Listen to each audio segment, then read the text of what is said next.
இனி வடகரி செய்யறதுக்கு கடலைப்பருப்பை மணிக்கணக்கா ஊற வச்சு அரைச்சி ஆவி காட்டாம அப்படி இல்லட்டா அதை பொரிச்சு நிறைய ப்ராசஸ் எல்லாம் பண்ணி வடகரி செய்ய தேவையில்லை. நான் செய்து காட்டுற இந்த வடகரி ரெடிமிக்ஸ் பவுடர் உங்க கையில இருந்ததுன்னா குக்கர்ல வெங்காயம் தக்காளி சேர்த்து வதக்கி இந்த ரெடிமிக்ஸ் வடகரி பவுடரை சேர்த்துட்டு ஒரே விசில் விட்டு இறக்கினா போதும். அருமையான ருசியில vada curry ready. Hi viewers, welcome to super kitchen.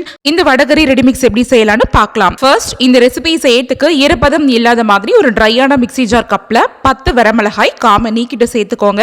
கூடவே ஒரு பெரிய சைஸ் அளவுடைய பூண்ட பல்லு பல்லா தோல்களோடயே சேர்த்துட்டு 1 இன்ச் அளவு சைஸ்ல இருக்கிற இஞ்சிய தோலை சீவிட்டு நல்லா கழுவிட்டு சின்ன சின்ன துண்டுகளா நறுக்கிட்டு சேர்த்துட்டு தண்ணி சேர்க்காம இதை முதல்ல நல்லா ட்ரையா இந்த மாதிரி கொரகொரப்பான டெக்ஸ்சர்ல அரைச்சு எடுத்து வச்சுக்கோங்க. அரைச்ச இந்த விழுது அப்படியே ஒரு ஓரமாவே இருக்கட்டும். அடுத்ததா கேஸ் ஸ்டவ்ல ஒரு அடிகனமான கடாய் வச்சுக்கோங்க. அதுல 200 கிராம் அளவுக்கு நான் இன்னைக்கு கடலைப்பருப்பு எடுத்து செய்து காட்ட போறேன். இது வந்து 1 கப் மெஷர்மெண்ட் அளவுடைய கடலைப்பருப்பு. இப்போ இந்த பருப்பு கூட 1 டேபிள் ஸ்பூன் அளவுக்கு பொட்டு கடலை, 1 டேபிள் ஸ்பூன் பச்சரிசி. பச்சரிசிக்கு பதில் நீங்க சாப்பாட்டுக்கு வடிக்கக்கூடிய அரிசி இருந்தா கூட தாராளமா இதுல சேர்த்துக்கலாம். சேர்த்துட்டு சிறுவான அனல்ல முதல்ல இந்த கடலைப்பருப்பு பொட்டுக்கடலை பச்சரிசி இது மூணுத்துல உள்ள பச்சை வாசனை போற அளவுக்கு முதல்ல வறுத்துக்கோங்க. கிட்டத்தட்ட 2-3 நிமிஷம் வரைக்கும் வறுத்தாலே போதும். வறுத்ததுக்கு அப்புறமா கடலைப்பருப்பு அப்படி கையால எடுத்து தொட்டு பாருங்க, கையில நல்லா சுடணும். இந்த பதத்துக்கு வறுத்ததுக்கு அப்புறமா நம்ம ஆல்ரெடி அரைச்சு வச்சிருந்த இந்த மிளகாய் பூண்டு விழுத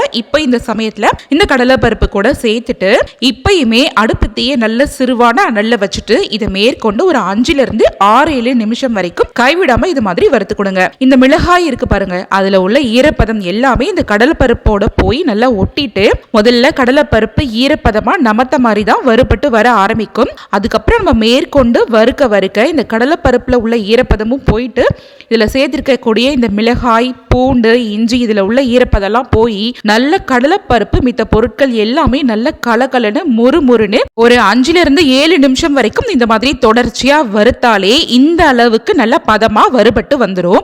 பாருங்க, முன்னாடி வறுத்ததுக்கும் இப்போ இந்த சமயம் வறுபட்டதுக்கு உங்களுக்கு எந்த அளவுக்கு வித்தியாசம் தெரியுதுன்னு.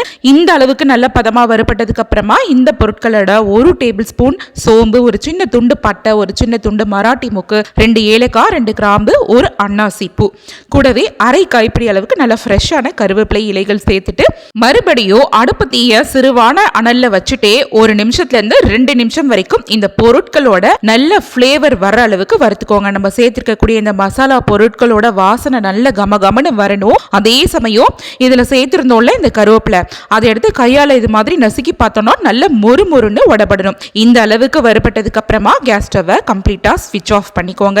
இப்ப வறுபட்ட இந்த எல்லா பொருட்கள் எல்லாத்தையுமே அப்படியே வேற ஒரு அகலமான தட்டுக்கு மாத்திக்கலாம். இந்த பொருட்களை அப்படியே நல்லா சுத்தி ஸ்ப்ரெட் பண்ணி விட்டுட்டு நல்லா கம்ப்ளீட்டா ஆற வச்சிருங்க. இதுல இருக்கிற சூடெல்லாம் குறைஞ்சி நல்ல முழுமையா ஆறி வந்ததுக்கு அப்புறமா இதுல இப்போ 1 டீஸ்பூன் அளவுக்கு சால்ட் உப்பு சேர்த்துக்கலாம். கூடவே இந்த வடகரி பவுடருக்கு நல்ல நிறம் நல்ல மனம் தரத்துக்காக அரை டீஸ்பூன் அளவுக்கு மஞ்சள் பொடி சேர்த்துட்டு இந்த உப்பு மஞ்சள் பொடி இது ரெண்டுத்தையுமே மிக்ஸ் ஆகிற மாதிரி இந்த கடலைப்பருப்பு கலவையோட ஒரு தடவை நல்ல ஈவனா மிக்ஸ் பண்ணி விட்டுட்டு இந்த கலவையை அப்படியே எடுத்துட்டு ஈரப்பதம் இல்லாத மாதிரி ஒரு ட்ரையான மிக்ஸி ஜார் கப்ல சேர்த்துக்கோங்க. சேர்த்துட்டு இப்போ இதை தண்ணியே சேர்க்காம இந்த மாதிரி கொரகொரப்பான டெக்ஸ்சர்ல அரைச்சு எடுத்துக்கணும். அரைக்கும் போது ரொம்ப நைஸா அரைக்க கூடாது. அதே சமயம் இந்த வடகரி பவுடர்ல சேர்த்திருக்கக்கூடிய பொருட்கள் எல்லாத்தையுமே நம்ம ஆல்ரெடி எண்ணெயே சேர்க்காம நல்லா ஃபைனா ட்ரை ரோஸ்ட் பண்ணிட்டு அதுக்கப்புறம் தான் நம்ம பொடிக்கிறோம். ஸோ நீங்க 2 சுத்து விட்டு மிக்ஸி ஜார்ல அரைச்சாலே போதும். இந்த மாதிரியான டெக்ஸ்சருக்கு அரைஞ்சு வந்துடும். அரைச்ச இதை அப்படியே ஒரு அகலமான தட்டுல கொட்டி நல்லா கம்ப்ளீட்டா சூடு போக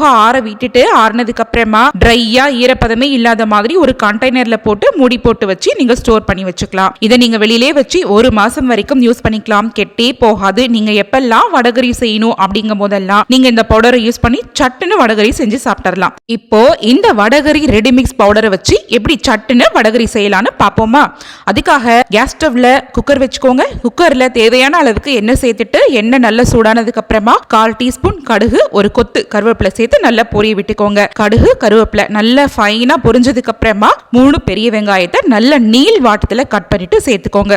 உங்ககிட்ட சின்ன வெங்காயம் இருந்ததுன்னா கூட ஒரு 200 கிராம் அளவுக்கு சின்ன வெங்காயத்தை நல்லா பொடியா கூட நறுக்கிட்டு சேர்த்துக்கலாம். என்கிட்ட இல்ல, அதனால இதுல பெரிய வெங்காயம் சேர்த்திருக்கேன். இன்னும் நீங்க சின்ன வெங்காயம் சேர்த்து செய்யும் போதே இதோட ருசி ரொம்பவே அருமையா இருக்கும். இப்ப நம்ம இதுல சேர்த்திருக்க பெரிய வெங்காயம் நல்லா இந்த மாதிரி கண்ணாடி பதம் வர அளவுக்கு வதங்கி வந்ததுக்கு அப்புறமா இதுல இப்போ மீடியம் சைஸ் அளவுடைய 2 தக்காளி பழத்தை நறுக்கிட்டு சேர்த்துக்கோங்க. கூடவே கொஞ்சமா புதினா, கொத்தமல்லி இலைகள் இது ரெண்டுத்தையும் சேர்த்துட்டு மேற்கொண்டு ஒரு 2 நிமிஷத்துக்கு தொடர்ச்சியா வதக்கி விட்டோம்னா இந்த பொருட்கள் எல்லாமே இந்த மாதிரி மசிஞ்சி குளிஞ்சி வர்ற ஸ்டேஜுக்கு வந்துடும். இந்த சமயத்துல நம்ம வீட்டுல எல்லாரும் யூஸ் பண்ணுவோம்ல குழம்பு மிளகாய் தூள், அதுல இருந்து 1 டேபிள் ஸ்பூன் அளவுக்கு இதுல சேர்த்துக்கோங்க. கூடவே அரை டீஸ்பூன் அளவுக்கு சால்ட் உப்பு சேர்த்துக்கலாம். இதுல சேர்க்க போற வடகரி பவுடர்ல ஆல்ரெடி உப்பு சேர்த்துதான் அரைச்சிருக்கோம். சோ இந்த சமயத்துல உங்களுக்கு எந்த அளவுக்கு இந்த வடகரிக்கு தேவையான அளவுக்கு உப்பு தேவையோ அந்த அளவுக்கு மட்டும் உப்பு சேர்த்துட்டு நம்ம சேர்த்திருக்கக்கூடிய குழம்பு மிளகாய் தூள்ல இருக்கிற பச்சை வாசனை போற அளவுக்கு 1 நிமிஷத்துக்கு மட்டும் நல்லா வதக்கி விட்டதுக்கு அப்புறமா நம்ம ஆல்ரெடி தயாரா ரெடி பண்ணி வச்சிருந்தோம்ல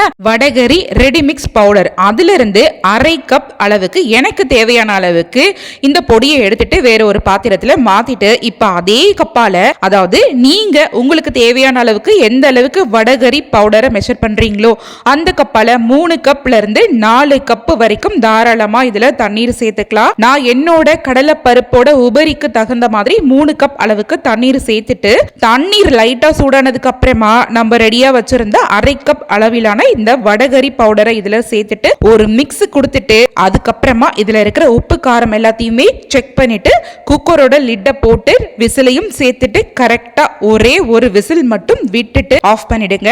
இப்ப இதுல இருக்கிற பிரஷர் எல்லாமே நல்லா கம்ப்ளீட்டா ரிலீஸ் ஆகி முடிச்சு ஓபன் பண்ணி பார்த்தோம்னா கமகமனு நல்ல வாசனை மூக்கை துளைக்க நல்ல ஒரு அருமையான ருசியில வடகரி ரெடி.